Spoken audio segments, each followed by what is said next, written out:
Hello dear students, आज हम electricity के पार्ट 6 में रेजिस्टेंस के कनेक्शन के बारे में देखेंगे कि रेजिस्टेंस, बहुत सारे रेजिस्टेंस को जब कनेक्ट किया जाता है तो ये कनेक्शन दो टाइप का होता है, एक सीरीज़ कनेक्शन और एक पैरेलल कनेक्शन। तो हमको यहाँ देखना है कि जब हम उसे सीरीज़ कनेक्शन में कनेक्ट करेंगे तो इक्विवेलेंट रेजिस्टेंस कितना आएगा, और जब उसे पैरेलली कनेक्ट करेंगे तो इक्विवेलेंट रेजिस्टेंस कितना आएगा। तो आइए सबसे पहले हम देखते हैं सीरीज़ कनेक्शन। तो हम सीरीज़ कनेक्शंस के लिए हम यहाँ पे दो रेजिस्टेंस ले लेते हैं। दो रेजिस्टेंस मतलब हमने दो कंडक्टर लिए हैं जिनको हमने सीरीज में जोड़ा है और दोनों का रेजिस्टेंस होगा। तो यहाँ दो कंडक्टर हैं, ये कंडक्टर 1, ये कंडक्टर 2। इस कंडक्टर का रेजिस्टेंस मैं बोल रहा हूँ R1 और इस कंडक्टर का मैंने रेजिस्टेंस बोला R2। इन दोनों को हमने सीरीज जोड़ा है। सीरीज मतलब कि पहले का एंड जहाँ पे ख़त्म होगा दूसरे की स्टार्टिंग वहीं से होगी, ये सीरीज कनेक्शन है। अब हमें इस कंडक्टर पे अप्लाई करना है वोल्टेज सोर्स। तो आइए हम वोल्टेज सोर्स अप्लाई करते हैं। तो ये हमने ये एक सेल, इससे हमने दूसरा सेल जोड़ दिया, ये हो गया बैटरी।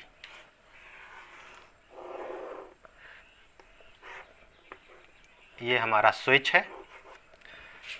बड़ा वाला सिंबल प्लस टर्मिनल को बताता है,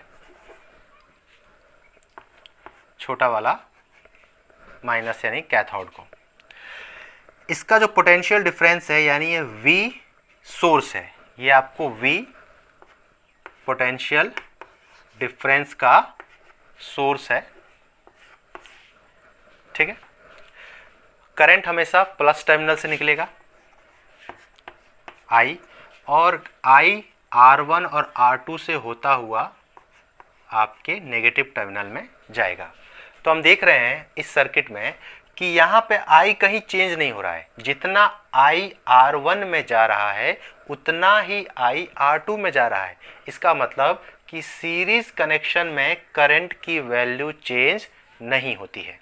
ये हमको समझ में आया। दूसरा, हमने यहाँ पे V वोल्ट का वोल्टेज सोर्स दिया है। तो ये V वोल्ट का वोल्टेज सोर्स दो अलग अलग रेजिस्टेंस हैं, R1 और R2। यहाँ पे जाके क्या होंगे, अलग अलग ड्रॉप होंगे, क्योंकि हमने देखा था कि वोल्टेज और रेजिस्टेंस के बीच डायरेक्ट रिलेशन था। तो यहाँ पे हम कह सकते हैं कि V वोल्टेज ड्रॉप होगा इस कंडक्टर के पास, और इस कंडक्टर के पास V2 वोल्टेज ड्रॉप होगा। अब ये V1 और V2 का सम किसके बराबर होगा, जितना वोल्टेज हमने अप्लाई किया है। V बराबर V1 प्लस V2। जितना हम वोल्टेज सोर्स देंगे सर्किट में उतना ही ड्रॉप होगा, उससे कम और ज़्यादा ड्रॉप नहीं होगा। हमको फाइंड करना है कि R1 और R2 का इक्विवेलेंट क्या है। तो हम एज्यूम करते हैं कि R1 और R2 का जो इक्विवेलेंट रेजिस्टेंस है या रिजल्टेंट हमसे कह सकते हैं,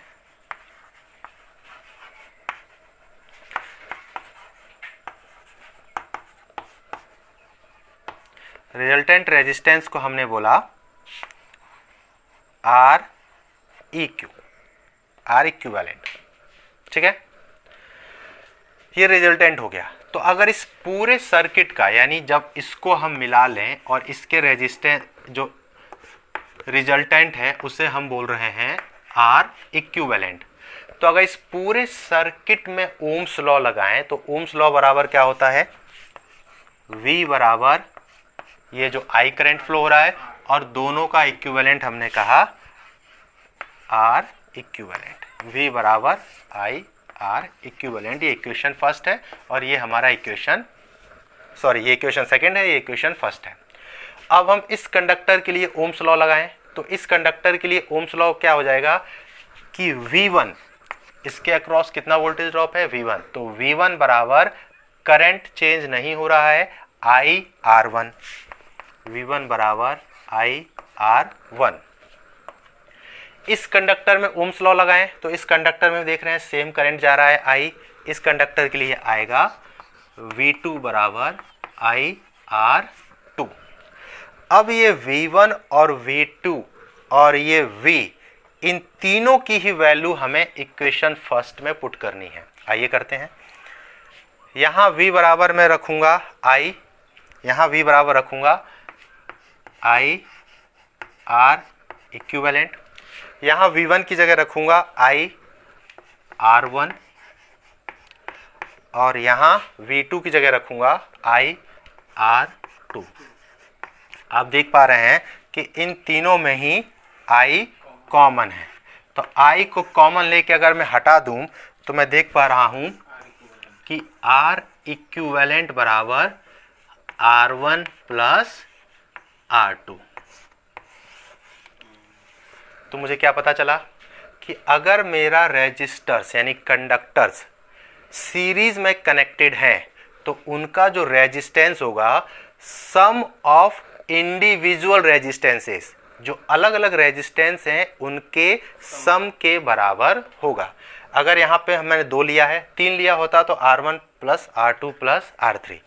इसका मतलब कि सीरीज कनेक्शन में हमेशा जो रिजल्टेंट रेजिस्टेंसेस होते हैं वो इंडिविजुअल रेजिस्टेंस से हमेशा ग्रेटर देन होंगे। आप देख पा रहे हैं R इक्विवेलेंट बराबर है R1 प्लस R2 के। इट मीन्स कि R इक्विवेलेंट बराबर होगा ग्रेटर देन होगा R1 से और R इक्विवेलेंट ग्रेटर देन होगा R2 से। आइए इसको एक बार और कंक्लूजन करके देख लेते हैं कि इसमें हमको क्या चीज़ें देखने को मिली।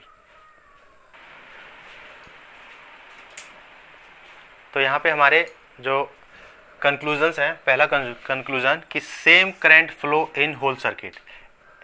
जब भी सीरीज कनेक्शन होगा तो सीरीज कनेक्शन में सभी सीरीज में सेम करंट फ्लो होगा, करंट कभी भी चेंज नहीं होता है। दूसरा conclusion, different voltage drops across different conductors. ये R1 कंडक्टर के across V1 voltage, R2 conductor के अक्रॉस V2 वोल्टेज और अगर R3 कंडक्टर होता तो उसके अक्रॉस V3 वोल्टेज हो जाता। तो अलग अलग कंडक्टर के अक्रॉस अलग अलग वोल्टेज ड्रॉप होगा, लेकिन जितने भी वोल्टेज ड्रॉप हैं सबका सम जो होगा वो आपने जो सप्लाई वोल्टेज दिया है उसी के सम के बराबर होगा। तीसरा इंपॉर्टेंट कंक्लूजन कि जो इक्विवेलेंट रेजिस्टेंस है वो ऑलवेज ग्रेटर देन होता है इंडिविजुअल रेजिस्टेंसेस से। जैसे हम देखा कि R equivalent always greater than होगा R1 से और R इक्विवेलेंट यहाँ पे R2 से ग्रेटर देन होगा। आइए इस पे एक न्यूमेरिकल देख लेते हैं ताकि कंसेप्ट क्लियर हो जाए। तो आइए सिंपल क्वेश्चंस देखते हैं। पहला क्वेश्चन है कि पॉइंट ए और पॉइंट बी के बीच आपको पूछ रहा है इक्विवेलेंट रेजिस्टेंस कितना होगा।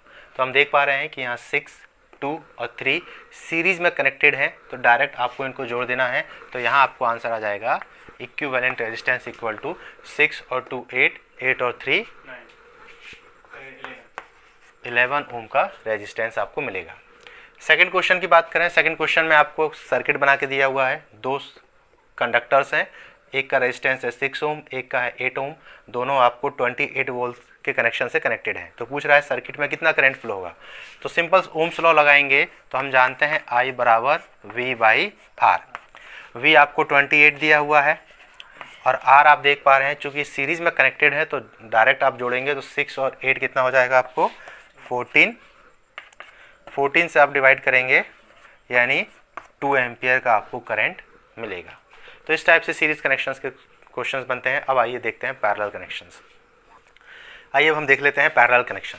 सीरीज कनेक्शन हम ऑलरेडी देख चुके हैं। पैरेलल कनेक्शन के लिए क्या करेंगे, यहाँ हम 3 रेजिस्टेंस ले लेते हैं सुविधा के लिए। तो हमने ये पहला कंडक्टर, ये हमारा दूसरा कंडक्टर और ये हमारा तीसरा कंडक्टर। अब हमको पैरेलली कनेक्ट करना है तो हम क्या करेंगे, पैरेलल कनेक्शन में तीनों ही कंडक्टर के दोनों पॉइंट कॉमन होंगे। मींस यहाँ पे एक ये, तो हम क्या देख रहे हैं, हमारे कंडक्टर फर्स्ट, सेकंड और थर्ड के फर्स्ट पॉइंट तीनों ही कॉमन है, एक जगह जुड़े हुए हैं। जो लास्ट पॉइंट है ये भी आपको कॉमन हो गया। तो इस टाइप से जो भी कनेक्शंस होंगे उसे हम कहेंगे पैरेलल कनेक्शंस। यहाँ फर्स्ट कंडक्टर का रेजिस्टेंस है R1, इसका रेजिस्टेंस है R2 और तीसरे कंडक्टर का रेजिस्टेंस है R3।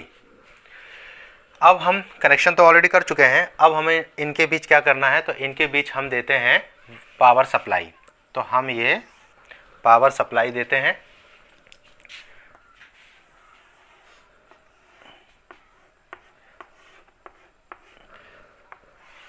ये हमने एक बैटरी को जोड़ दिया है। बड़ा वाला बैटरी का एनोड है, छोटा वाला बैटरी का कैथोड है। हमने यहाँ लिखा V वोल्ट का सप्लाई हमने दिया है। ठीक है, अब हम यहाँ देख पा रहे हैं कि ये V वोल्ट सप्लाई जो है, यानी हमारी जो बैटरी है, वो बैटरी अगर मैं यहाँ नाम दे दूँ पॉइंट X और पॉइंट Y, तो बैटरी मेरी पॉइंट X और पॉइंट Y के बीच जुड़ी हुई है। अगर मैं इसको यहाँ से हटा दूँ, इस पूरे सेटअप को हटा दूँ, तो यहाँ केवल पॉइंट X और पॉइंट Y बचेगा। यानी मेरी ये जो बैटरी है V वोल्ट की बैटरी पावर सप्लाई, ये X और Y के बीच जुड़ी हुई है।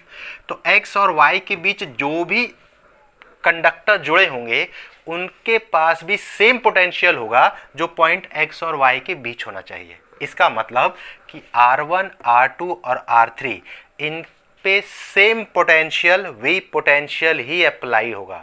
यानी यहाँ पे पोटेंशियल डिफरेंस डिस्ट्रीब्यूट नहीं होगा जैसे कि हमारे सीरीज कनेक्शन में हो रहा था। बात करें करंट की, तो हमने यहाँ से करंट को फ्लो कराया। तो जैसे ही करंट यहाँ पहुँचेगा तो करंट के लिए 3 पथ हैं। एक पार्ट I1 करंट के रूप में R1 में चला जाएगा, सेकेंड पार्ट I2 के रूप में R2 कंडक्टर में चला जाएगा, और नेक्स्ट पार्ट I3 के रूप में R3 कंडक्टर में चला जाएगा। और यहाँ से तीनों पार्ट फिर मिलेंगे और फिर आपको I बन जाएंगे। यानी क्या समझे कि यहाँ पे करंट का डिस्ट्रीब्यूशन हो रहा है, यानी करंट I डिस्ट्रीब्यूट हो रहा है I1 plus I2 plus I3 में। जबकि हमने सीरीज कनेक्शन में देखा था वहाँ पे वोल्टेज डिस्ट्रीब्यूट हो रहा था, V बराबर हमने लिखा था V1 प्लस V2। ये हमारा मेन इक्वेशन है। अब हम यहाँ पे लगाते हैं ओम्स लॉ। कंडक्टर फर्स्ट के लिए हमने ओम्स लॉ लगाया।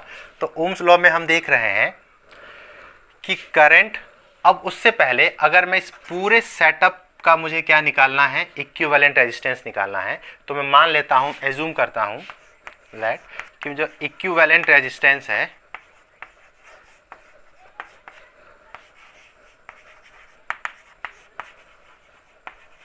वो बराबर है मेरा REQ। ये मेरा R इक्विवेलेंट रेजिस्टेंस है।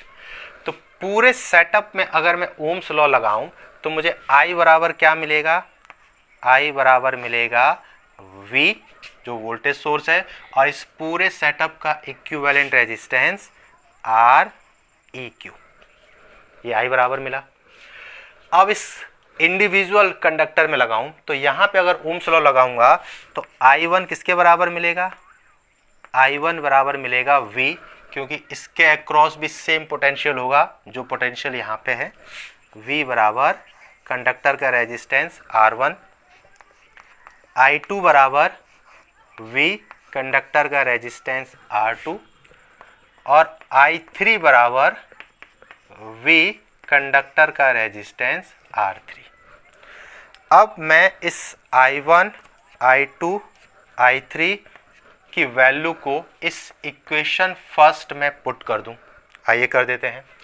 I की जगह मैं रखूंगा V bye R equivalent, I1 की जगह रखूंगा V बाय R1, I2 की जगह V बाय R2, और I3 की जगह V बाय R3। मैं देख पा रहा हूँ कि यहाँ पे सभी में V कॉमन है। इस कॉमन V को अगर मैं हटा दूँ तो मैं यहाँ पे 1 बाय R इक्विवेलेंट बराबर 1 by R1 plus 1 by R2 plus 1 by R3। यानी मेरा इक्विवेलेंट रेजिस्टेंस जो है, reciprocal of equivalent resistance equal to sum of reciprocal of individual resistances. यानी अब मैं इसको एक, ये डिनोमिनेटर में है, इसको मैं अगर मैं न्यूमिनेटर में ले जाऊं तो मुझे क्या मिलेगा, आइए देखते हैं। तो यहाँ पे मेरा जो इक्विवेलेंट रेजिस्टेंस आया, रेसिप्रोकल, ये रेसिप्रोकल है इक्विवेलेंट रेजिस्टेंस का, वो reciprocal of sum of individual resistances के बराबर होगा। तो यहाँ मैं कंक्लूजन की बात करूँ मैं तो क्या देख रहा हूँ, जैसा कि मेरा सीरीज और पैरेलल का अगर मैं कंपैरिजन करूँ, सीरीज और पैरेलल, तो मैंने देखा कि सीरीज में करंट मेरा सेम था, लेकिन पैरेलल में वोल्टेज मेरा सेम है, जितने भी कंडक्टर हैं सभी के अक्रॉस सेम वोल्टेज है। दूसरा, सीरीज में मेरा वोल्टेज डिफरेंट था, लेकिन पैरेलल में मेरा करंट जो है वो डिफरेंट है। सीरीज में जो इक्विवेलेंट रेजिस्टेंस होता था वो ग्रेटर देन होता था इंडिविजुअल रेजिस्टेंस से, लेकिन पैरेलल में जो इक्विवेलेंट रेजिस्टेंस है ये ऑलवेज लेस देन होगा मेरे इंडिविजुअल रेजिस्टेंसेस से। तो आपको सीरीज और पैरेलल कॉम्बिनेशन में ये ध्यान देना है कि सीरीज में करंट सेम होता है, पैरेलल में वोल्टेज सेम होता है। सीरीज में वोल्टेज डिफरेंट होता है तो पैरेलल में करंट डिफरेंट होता है। सीरीज में equivalent resistance always greater than होता है दिए हुए रेजिस्टेंसेस से, और पैरेलल में equivalent resistance always less than होगा दिए हुए इंडिविजुअल रेजिस्टेंसेस से। आइए इस पर कुछ न्यूमेरिकल देखते हैं ताकि आपको कंसेप्ट और क्लियर हो। तो आइए देखते हैं हम सीरीज और पैरेलल कॉम्बिनेशन का एक मिक्स क्वेश्चन है। यहाँ पर आपको सर्किट दिया हुआ है, तो यहाँ पे सर्किट दिख रहा है कि यहाँ पे दो कंडक्टर हैं जो कि पैरेलली कनेक्टेड है। तो पहले हम इनको सॉल्व करेंगे, तो इसके रेजिस्टेंस को हम मान लेते हैं 1/R1 = 1/10 + 1/40। आप सॉल्व कीजिएगा, एलसीएम 40 आएगा, यहाँ आपको आ जाएगा 4 + 1 5/40 मीन्स 1/8। और जब आप इसका रेसिप्रोकल कीजिएगा तो यहाँ पे आपको R1 = आएगा 8 ओम, क्योंकि हमें R1 की वैल्यू चाहिए।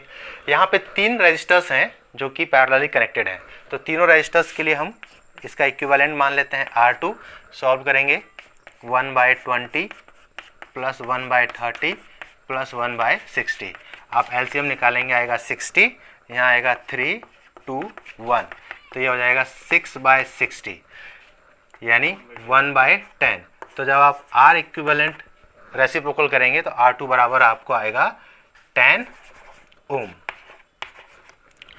अब दिखने में आ रहा है कि जब ये सॉल्व हो गए तो यहाँ पे आया आपको R1 और इसका इक्विवेलेंट हुआ R2, लेकिन ये दोनों ही कैसे हैं, ये R1 R2 ये दोनों सीरीज में हैं। तो यहाँ पे जो फाइनली इक्विवेलेंट रेजिस्टेंस जो आएगा वो बराबर होगा आपके R1 + R2 के, यानी आपको 8 और 10 कितना हो जाएगा, 18 ओम का आपको इक्विवेलेंट रेजिस्टेंस मिलेगा। आपको वोल्टेज सोर्स दिया हुआ है। अब हम निकालते हैं सीधे करंट सोर्स। आपसे करंट पूछ रहा है तो करंट जानते हैं V/R। यहाँ वोल्टेज आपको 12 वोल्ट का सोर्स दिया हुआ है, तो जब आप वैल्यू रखिएगा तो यहाँ हो जाएगा 12 और यहाँ हो जाएगा आपको, आपने जो इक्विवेलेंट निकाला है 18।